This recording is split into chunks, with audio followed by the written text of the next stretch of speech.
Have you ever found yourself at work, zoning out, feeling that with each piece of clothing folded, each onion chopped, each swing of the hammer, that your soul's leaving your body? You notice the darkness closing in the edge of your vision. Your consciousness absent-mindedly realizing the abyss is enveloping you. I don't have a solution for that, but I do have a hobby that'll make you think about it a lot less. I picked up listening to audiobooks when I met a friend of mine at work. I used to just listen to music and zone out. And I started thinking, maybe I'm wasting my time? I'm not saying that listening to music in itself is a waste of time, because of course it's not, but I felt like I could get a lot more out of what I was listening to and save the music for other things. Working out, gaming, gooning, as one does. Now my coworker gave me access to his account on Audible. And keep in mind, this is before Netflix and all those companies cracked down on this kind of thing.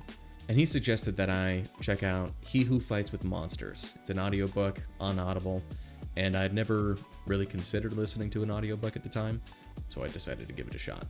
I downloaded the app, popped my headphones in, and let the first book rip. It felt kind of awkward at first, just having some guy talk in your ear, whisper to you occasionally, making voices and whatnot, but within about 30 minutes I was hooked. So in this video I'm going to talk to you guys about some of my favorite audiobooks and just share them with you all. The first book I'll talk about here is He Who Fights with Monsters Outworlder. And honestly, if you're thinking about listening to audiobooks, and if you're an absolute fucking nerd, this one's perfect to start. It's about a guy from Australia named Jason who gets isekai to another universe and, believe it or not, fights monsters. If I was to summarize the entire book, he gains vast cosmic power. End of story, you know. But the question posed throughout the books is, at what cost?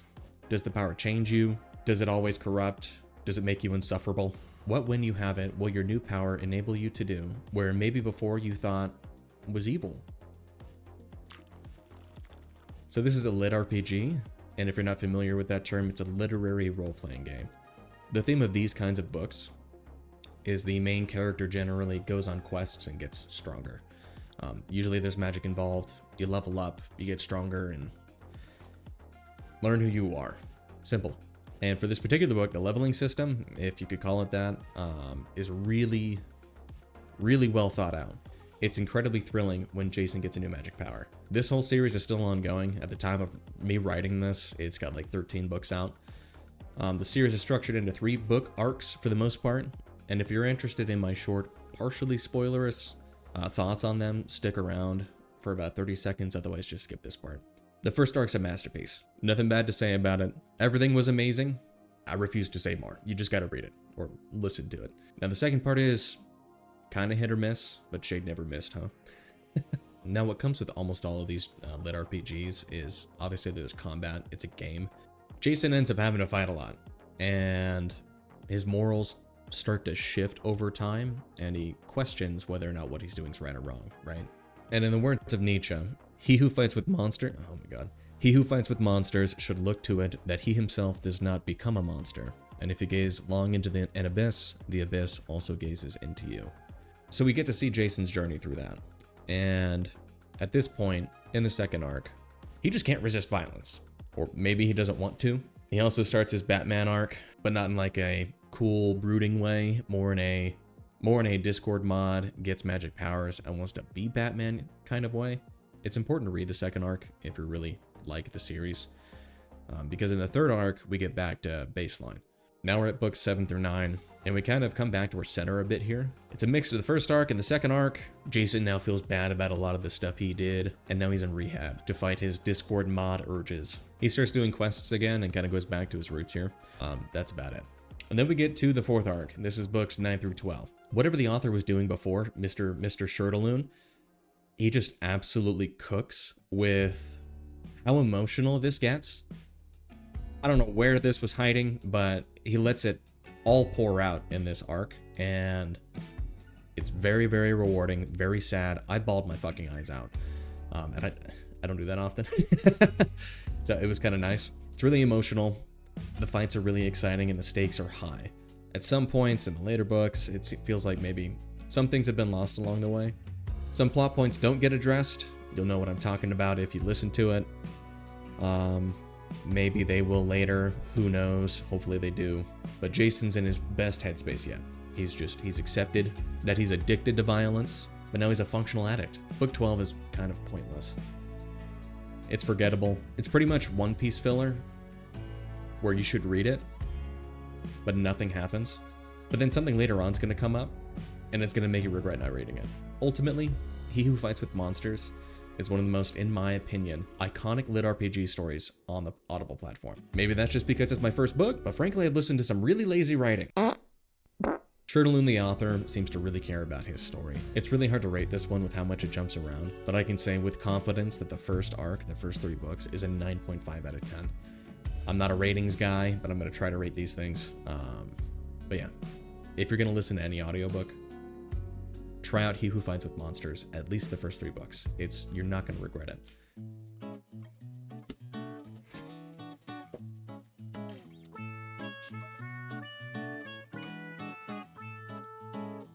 Hello, yes, it's me. I'm here, and I'm providing an incredible, quite frankly, priceless opportunity. If you use the link below, you'll find a bunch of stuff down there, but most importantly, there's a link. And if you use that link, you will receive 1 month of free Audible membership. I suggest getting the premium membership and buying credits. With how much I consume on that platform, I end up saving a lot of money. Unironically, but objectively, that's actually what I do. Anyway, check it out. Thanks.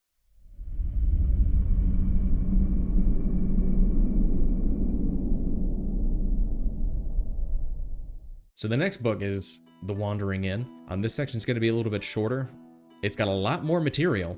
There's 18 books out right now, and they're all about 20 to 50 hours each, but I can't even go into everything. There's just so much that happens in these. The author, Pirate Abba, is amazing. Her characters are the real star of the show here. There's some fighting, there's some combat, and it's really rewarding that when that happens, but most of this is just who these people are, how they're not perfect, and who they become.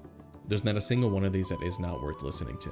And the voice actor, Andrea Parsnow, is one of the top 2 most skilled voice actors I've heard so far. The Wandering Inn takes place in an alternate universe where young adults aged generally 16 to 22, of course, it's an isekai, are suddenly transported with only what they had on them in that moment to a world of magic and wonder. And horrors beyond your comprehension.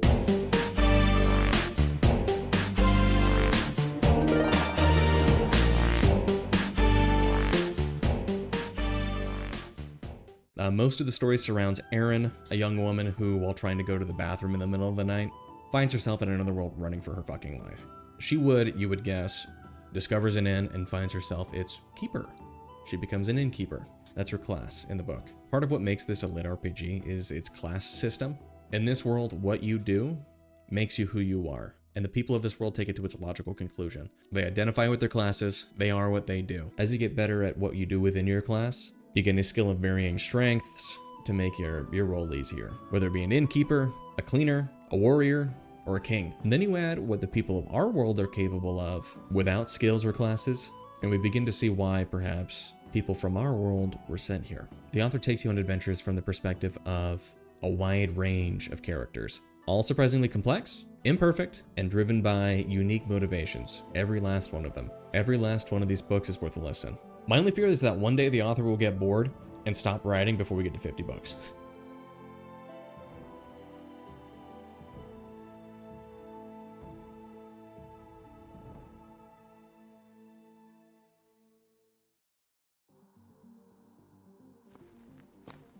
You're walking alone through the woods. Your phone's dead, and in the corner of your eye, you spot him. Carl. And his immaculate grippers. A man and his cat find themselves in the apocalypse. Carl discovers his love-hate relationship with foot-based violence, is sexually harassed by an omniscient, nearly all-powerful, ancient, deranged, artificial superintelligence. Now, based on that description, I know what you might be thinking. This sounds like generic millennial slop, and you're probably right. However, you will not find anything quite like this story, mostly because it actually slaps. The red flags aren't red flags, they're checkered. And Jeff Hayes, the narrator, brings us to the fucking finish line. It's kind of a lit RPG, it's debatable, and if you ask Reddit, it's highly controversial, and we know how that goes. In my opinion, it fits the bill. When Carl isn't battling his internal feelings about the dungeon AI's foot fetish, he's busy planning, fighting, and resisting an oppressive, corporate, corrupt, psychopathic oligarchy. In all seriousness, Carl's fighting for what we think we represent as humanity, as a collective. He will do whatever it takes to fight for the freedom of Earth, and will sacrifice his morals, his sanity, and his humanity to destroy the deranged, profit at all costs political system that led to his and his fellow Earthlings' torture being televised to the entire universe. I'm gonna give every last one of these books a 10 out of 10. Not one of these doesn't hit the mark, doesn't fill you with rage, justified rage, like a good fun rage, not actual rage, somewhat. If you read this right after finding about the Epstein files, don't get any ideas.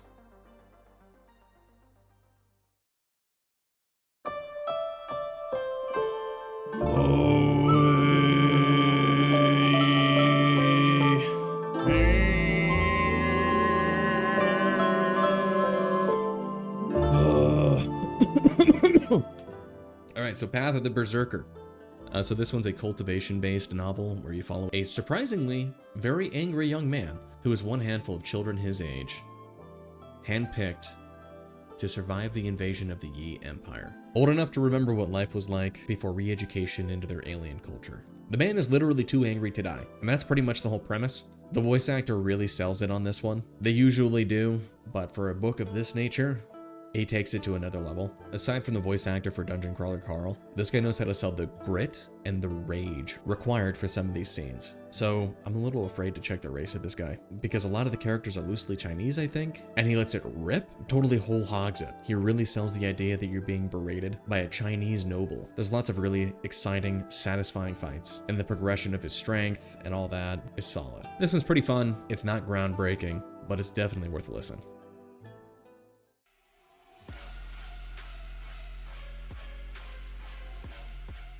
So 1% Lifesteal. This one's a little bit different in tone to the rest. Raw. If I had to use one word to describe this series, it's fucking raw. It's extremely violent, probably the most violent of all the books I've talked about on this video. It's incredibly compelling despite that, maybe even because of that. So the story follows a young, happy-go-lucky lad named Freddy. He's poor, frail, stupid, but he has his head held high as he inches towards his plan of becoming an archhuman and completely changing his fate. Unfortunately, after a bloody encounter involving a bag of canned goods, his life turns into a living hell. And we discover that just beneath the surface lies an angry, selfish, insecure, confused boy who has now come into more power than he ever believed he would have. And more than those in charge think he deserves. Without spoiling too much, he gets, you guessed it, 1% Lifesteal. It's an innate ability he has and is the basis for him being an archhuman, which in this world means you have special abilities and whatnot, and you can get stronger, that kind of thing. Any living thing that he damages gives him 1% of that damage as perfect healing. Heart defect? Healed. Missing arm? Healed. Psychological trauma? So far, this book has 3 books out at the time of writing this. There's more coming, and all 3 of them are definitely worth a listen. I love this book. I suggest it. Just don't get too caught up on how much his life sucks, because it gets better. In a way, he feels better about it at least. If I had to rate this series, I'd give it like a 9 out of 10. There's only 3 books out. It feels like, or it seems like, there's gonna be a lot more coming out. So subject to change, but definitely check it out. Thank you so much for watching. I hope you enjoyed. As you can see, it's been a while since I filmed all that. I didn't realize just how long the editing process would be. If you enjoyed, please subscribe. If you liked the video, hit the like button. If you've listened to any of these audiobooks, or even just read them, please share your comments below. See you in the next one.